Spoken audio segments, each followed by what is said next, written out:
Naja, as you can see, the Cornelius Landing subdivision here is still partially underwater. Now, luckily, that water is no longer inside any homes. Now, I've seen more sandbags than I've ever seen surrounding homes out here, and neighbors tell me that's helping. Now, I've spoke with some people who were forced to evacuate from their homes because of this water.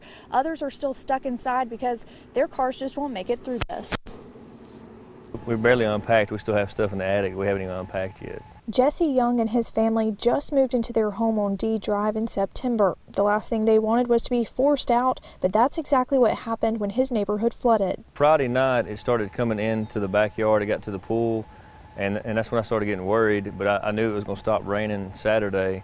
But when I woke up at 6:30 in the morning, it was already up 2 of my steps, and that's when I knew it was time to act. By acting, Young means he surrounded his home with sandbags. The sandbags helped because it was probably about 1.5 inches higher on the water side of the sandbags. Even though it still got in the house, it could have been worse. Young says only about 1 inch of water got into his home, but just that inch will cause more than enough work for weeks to come. The insulation will act like a wick and suck up the water. So it sucked it up about 6 inches into the drywall.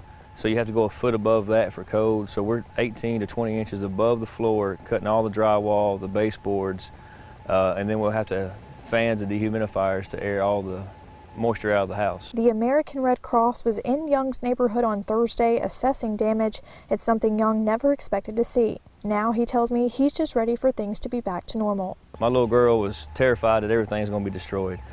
You know, my son's worried about everything. My kids just don't understand. You know, they don't understand why they can't come home. They don't understand why this happened. And so we're trying to explain to them at a young age that it'll be okay, it's just going to take time.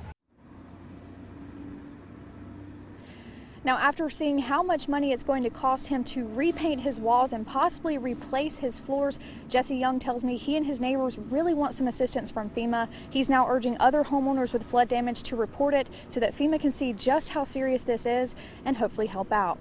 Reporting live in Colbert County, Scottie Kay, Way 31 News.